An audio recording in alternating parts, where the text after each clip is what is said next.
Hello दोस्तों, एक बार फिर से स्वागत है आपका हमारे YouTube channel Sikar study point पर। दोस्तों, आज के इस वीडियो में बात करेंगे 30 महत्वपूर्ण प्रश्नों की। इसमें से सबसे ज़्यादा आपको प्रश्न देखने को मिलेंगे वो रहेंगे उत्तराखंड के। लगभग 16 से 17 प्रश्न रहेंगे उत्तराखंड के, 6 से 7 प्रश्न रहेंगे हिंदी के, बाकी जो बचे प्रश्न वो रहेंगे जीके के। तो आप वीडियो को अंत तक जरूर देखेगा और 30 में से आपका स्कोर कितना रहा ये भी आप कमेंट बॉक्स में जरूर बताइएगा। अगर आप चैनल पर नए हैं, अभी तक आपने चैनल को सब्सक्राइब नहीं किया हुआ है, तो दोस्तों चैनल को जरूर सब्सक्राइब कर लीजिएगा। और बहुत सारी वीडियो है हमारे चैनल पर, आपको मिल जाएंगी। आप लिस्ट में आगे देख सकते हैं, डिस्क्रिप्शन में लिंक है, आप वहाँ से भी देख सकते हैं।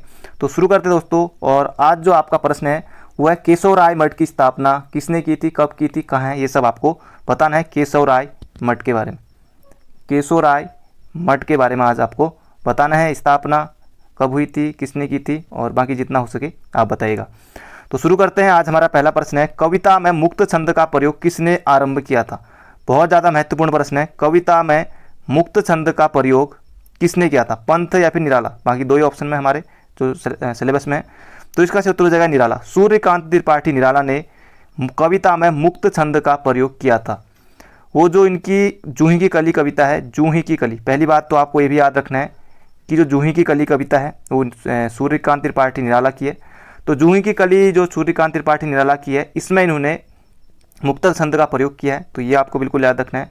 और इनको निराला भी कहा जाता है, ये भी आता है एग्जाम में। महाप्राण भी कहा जाता है। पश्चिम बंगाल में इनका जन्म हुआ था। और कुकुरमुत्ता इनकी रचना है। अड़िमा, परिमल, तो ये सब बहुत सारी इनकी रचना है। मतवाला इनकी पत्रिका याद आ गई मुझे, मतवाला। और समन्वय भी पत्रिका है इनकी, समन्वय भी निकाला था इन्होंने, मतवाला और समन्वय, ये सब याद रखेगा। तो बढ़ते हैं आगे। अगला प्रश्न है, भारतीय संविधान की 8वीं अनुसूची में शामिल भाषाओं की संख्या है। अब दोस्तों पहले तो थे कितने, 14, अब कितनी है, 22। तो इसका से उत्तर हो जाएगा ऑप्शन नंबर डी, 22 भाषाएं हैं। तो इसका से उत्तर हो जाएगा हमारा ऑप्शन नंबर डी।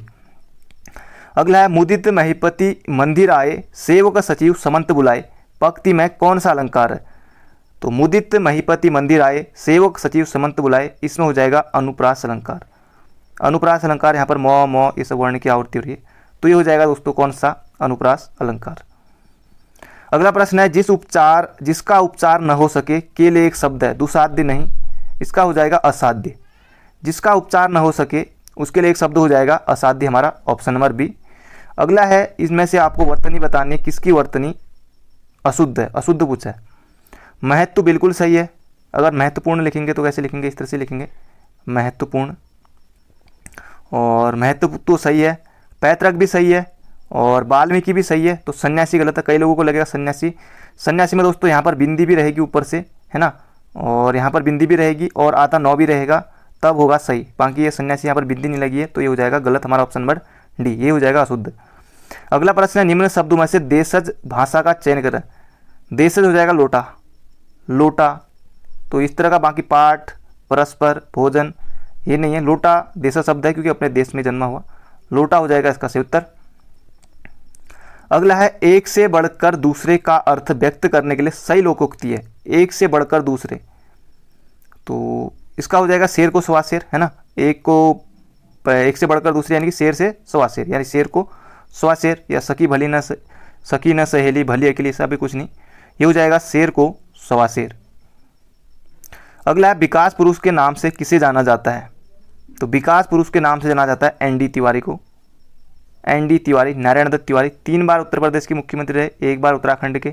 अभी तक एकमात्र मुख्यमंत्री 2002 से लेकर 2007 तक, 2002 मार्च 2002 से 7 तक एकमात्र मुख्यमंत्री उत्तराखंड के अभी तक 21 साल के इतिहास में बात करें तो इन्होंने अपना पूरा काम 5 साल पूरे किए थे, और बाकी अभी तक कोई नहीं हुए। 2017 से बात करें, फिर जब से TSR मुख्यमंत्री बने उसके बाद भी TSR, फिर उसके बाद तीर्थ, फिर अभी पुष्कर सिंह धामी, अभी भी 3 मुख्यमंत्री बन गए हैं हरीश रावत के बाद से। अगला है, उत्तराखंड किसान पेंशन योजना के अंतर्गत किसानों को प्रति माह कितने रुपए पेंशन के रूप में दिया जाता है। 1200 नहीं है, यह 1000 रुपये उत्तराखंड किसान पेंशन योजना के तहत किसानों को प्रति माह 1000 रुपये दी जाती है।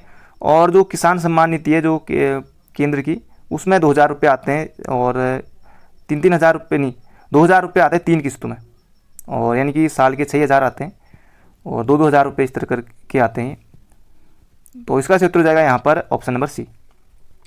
अगला प्रश्न है 20वीं सदी के प्रारंभ में उत्तराखंड शैली के चित्रों की खोज किसने की थी। तो कनिष्ठ साहित्य 2019 में पूछा गया क्वेश्चन। तो उत्तराखंड शैली के चित्रों की खोज बैरिस्टर मुकुंदीलाल ने की थी, barrister Mukundilal. Option number D हो जाएगा इसका बिल्कुल सही उत्तर। तो ये आपको बिल्कुल याद रखना है। और मुकुंदीलाल की जो गढ़वाल पेंटिंग है, गढ़वाल पेंटिंग, और मुकुंदीलाल का जन्म चमोली में होता। कई लोगों को लगेगा कि पौड़ी ये सब और टिहरी, तो मुकुंदीलाल का जन्म हुआ था टिहरी में 1885 में। और वीरचंद्र सिंह गढ़वाली जब जेल गए थे तब उनका भी केस लड़ा था उन्होंने, मुकुंदीलाल ने। और नरेंद्र शाह ने भी अपना जो हाई कोर्ट है वहाँ नियुक्त किया था न्यायाधीश के रूप में। अगला प्रश्न है, झाली माली देवी की पूजा पद्धति पांडुलिपि का पता लगाया था, किसने लगाया था? बद्रीदत्त पांडे, महेश्वर प्रसाद जोशी यानी कि जो MP जोशी हैं, या यशवंत सिंह कटोच? तो इसका उत्तर हो जाएगा यशवंत सिंह कटोच ने झाली माली जो देवी की पूजा पांडुलिपि का पता लगाया था। और झाली माली मंदिर 3 जनपदों में, एक तो बागेश्वर है, पौड़ी है और चंपावत है, 3 जनपदों में झाली माली मंदिर। तो बढ़ते हैं आगे। अगला प्रश्न है, चौफला गीत में मुख्यतः होता है प्रेम का वर्णन, धर्म, अर्थ, काम, मोक्ष का वर्णन, स्त्री के सौंदर्य का वर्णन। तो ये सभी होता है चौफला गीत में। Option number D. अगला है, सभासार पुस्तक के लेखक हैं, सभासार पुस्तक के लेखक हैं, सभासार पुस्तक के लेखक हैं दोस्तों सुदर्शन शाह। और 7 खंडों में लिखी है, 7 खंडों में। और कलाविदों का शिरोमणि भी कहा जाता है सुदर्शन शाह को, कलाविदों को कलाविदों का शिरोमणि। और चैतु माणकू को भी आश्रय दिया था। और जो गुमानी पंथ हैं वो भी रहे थे, चैतु माणकू को भी इन्होंने आश्रय दिया था, गुमानी पंथ भी रहे थे। और कलाविदों का शिरोमणि भी कहा जाता है इनको। अगला प्रश्न है, डॉक्टर गिरिराज शाह ने उत्तराखंड शोध संस्थान की स्थापना कब की? पहली बात तो ये कि दोस्तों जो उत्तराखंड शोध संस्थान की स्थापना किसने की? गिरिराज शाह ने। कहाँ है? तो यह है कोटद्वार में, कोटद्वार में। और 1974-75 ही करेंगे हम, कहीं पर 1973-74 भी मिलता है। तो 1974 ऑप्शन के हिसाब से देखें तो यही सही रहेगा, ऑप्शन नंबर है 1974-75। अगला प्रश्न है, सौर्याली बोली बोली जाती है। अब सौर्याली ऑप्शन देख के लग रहा है सौर परगना, तो ये हो जाएगा हमारा ऑप्शन नंबर है सौर परगना, पिथौरागढ़ में सौर्याली बोली। बढ़ते हैं आगे। अगला प्रश्न है, निम्न में से सत्य कथन चुनिए। देवप्रयाग को देव शर्मा नामक तपस्वी ने बसाया था, बिल्कुल सही है। देवप्रयाग में सिद्धपीठ चंद्रबदनी मंदिर स्थित है, बिल्कुल सही है। केदारनाथ पुराण में कोल पर्वत से मंदाकिनी अलकनंदा संगम तक के क्षेत्र को रुद्र क्षेत्र यानी कि रुद्र क्षेत्र यानी रुद्रप्रयाग, क्योंकि मंदाकिनी और अलकनंदा की बात चल रही है तो रुद्रप्रयाग में होता है, तो ये भी सही है। चंद्रबदनी मंदिर चंद्रकूट पर्वत पर टिहरी में है। देवप्रयाग को देव शर्मा नामक ऋषि ने बसाया था, तो ये भी सही है। तो इसमें ऑप्शन नंबर डी की तरफ हम जाएंगे क्योंकि 1, 2, 3 सभी सही हैं। अगला है, शीतकाल में श्री बद्रीनाथ मंदिर की मूर्ति सांकेतिक रूप में किस स्थान पर स्थानांतरित होती है? यानी कि बात चल रही है कि जब शीतकाल में बद्रीनाथ के कपाट बंद हो जाते हैं तब इनकी जो पूजा होती है वो कहाँ पर होती है? तो ये होती है दोस्तों नरसिंह मंदिर जोशीमठ में, नरसिंह मंदिर जोशीमठ में होती है बद्रीनाथ की शीतकालीन पूजा। तो ऑप्शन नंबर सी इसका हो जाएगा बिल्कुल सही उत्तर। और बद्रीनाथ मंदिर अलकनंदा नदी के तट पर है, बद्रीनाथ मंदिर जो है अलकनंदा नदी के तट पर है। बद्रीनाथ मंदिर की ऊंचाई की बात करें तो 3133 मीटर इसकी ऊंचाई है, ये भी आपको बिल्कुल याद रखना है। और बद्रीनाथ के जो पास में है नरवर नारायण पर्वत भी है, नरवर नारायण पर्वत। तो इसका उत्तर हो जाएगा नरसिंह मंदिर जोशीमठ। अगला है, भारत का लौह अयस्क भंडार निम्नलिखित में से किस शैल समूह से संबंधित है? तो भारत का जो लोहे का भंडार है धारवाड़, विंध्यन, कडप्पा, कुडप्पा होना, कडप्पा, इसका उत्तर हो जाएगा धारवाड़, धारवाड़ हो जाएगा, Karnataka Dharwad, option number A. अगला है, ज्वालामुखी पर्वत माउंट सेंट हेलेंस कहाँ स्थित है? ज्वालामुखी पर्वत माउंट सेंट हेलेंस कहाँ स्थित है? ज्वालामुखी पर्वत माउंट हेलेंस सेंट, ये USA में, संयुक्त राज्य अमेरिका में है। ऑप्शन नंबर डी हो जाएगा इसका बिल्कुल सही उत्तर। अगला प्रश्न है, मुगल सम्राट जिसने तम्बाकू के प्रयोग पर निषेध लगाया। और आपको पता हो तो दोस्तों तम्बाकू जो भारत में लेके आए थे, पुर्तगाली लेके आए थे, तम्बाकू को भारत में पुर्तगाली लेके आए थे। और तम्बाकू के जो प्रयोग पर निषेध किया था तो ये किया था, इसका सही उत्तर हो जाएगा जहांगीर ने, जहांगीर हो जाएगा इसका सही उत्तर, ऑप्शन नंबर सी, क्योंकि जहांगीर इंपॉर्टेंट है, आयोग पहले प्रश्न पूछ चुका है। अगला प्रश्न है, गांधी जी द्वारा व्यक्तिगत सत्याग्रह आंदोलन के लिए प्रथम सत्याग्रही कौन था? प्रथम सत्याग्रही कौन था? तो प्रथम सत्याग्रही थे दोस्तों विनोबा भावे, और प्रथम विनोबा भावे थे, दूसरे थे जवाहरलाल नेहरू। तो पहले विनोबा भावे, दूसरे जवाहरलाल नेहरू। अगला प्रश्न है, निम्न में से कौन सा चुनाव निर्वाचन आयोग द्वारा संपादित नहीं होता है? ये आपको बताना है। लोकसभा का होता है, राष्ट्रपति का होता है, राज्यसभा का होता है। स्थानीय निकायों का जो होता है दोस्तों ये राज्य सरकार के द्वारा होता है, क्योंकि 243 के में है, क्योंकि पंचायती राज में आ गया ना स्थानीय चुनाव, ये जो पंचायतों का चुनाव है। बाकी ये सब तो भारत निर्वाचन आयोग ही कराता है, लोकसभा के हो गए, राष्ट्रपति है, राज्यसभा का है। बाकी स्थानीय निकाय ये राज्य सरकार के द्वारा जो 243 के है अनुच्छेद में, पूरा 243 जो है पंचायती राज से ही है। तो ये हो जाएगा ऑप्शन नंबर डी। अगला प्रश्न है भारत के, अपने आप ही उत्तर ठीक हो गया यहाँ पर, भारत के संविधान का कौन सा अनुच्छेद अपनी पसंद के व्यक्ति से विवाह करने के किसी व्यक्ति के अधिकार को संरक्षण प्रदान करता है? एग्जाम में पूछा गया है। भारत के संविधान का कौन सा अनुच्छेद अपनी पसंद के व्यक्ति से विवाह करने के किसी व्यक्ति के अधिकार को संरक्षण देता है? तो ये हो जाएगा अनुच्छेद 21, ऑप्शन नंबर बी। अगला प्रश्न है 1944 में गांधीवादी योजना को प्रतिपादित किया था? किसने प्रतिपादित किया था 1944 में गांधीवादी योजना को? तो इसका उत्तर हो जाएगा श्रीमन नारायण अग्रवाल ने।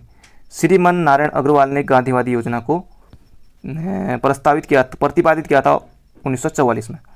अगला प्रश्न है निम्नलिखित में से सुमेलित नहीं है। सूती वस्त्र उद्योग उधमसिंह नगर बिल्कुल सही है, मैग्नेसाइट झिरोली अल्मोड़ा सही है, दिया सिलाई उद्योग नैनीताल ये भी सही है।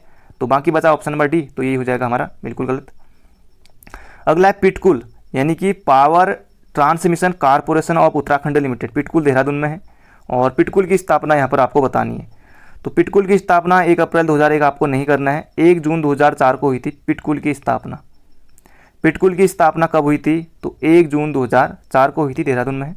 सिटकुल भी देहरादून में ही है, सिटकुल की स्थापना 2002 में हुई थी, सब देहरादून में है। अगला प्रश्न है गलत युग्म का चयन कीजिए। एक तरफ बांध दिए हुए हैं, एक तरफ इनकी अवस्थिति। टिहरी डैम भागीरथी और भिलंगना बिल्कुल सही है, किसाऊ डैम टोंस नदी पर बिल्कुल सही, कोटेश्वर डैम भागीरथी पर है, यमुना तो सरस्वती तो नहीं है, तो ये हो जाएगा यहाँ पर भागीरथी।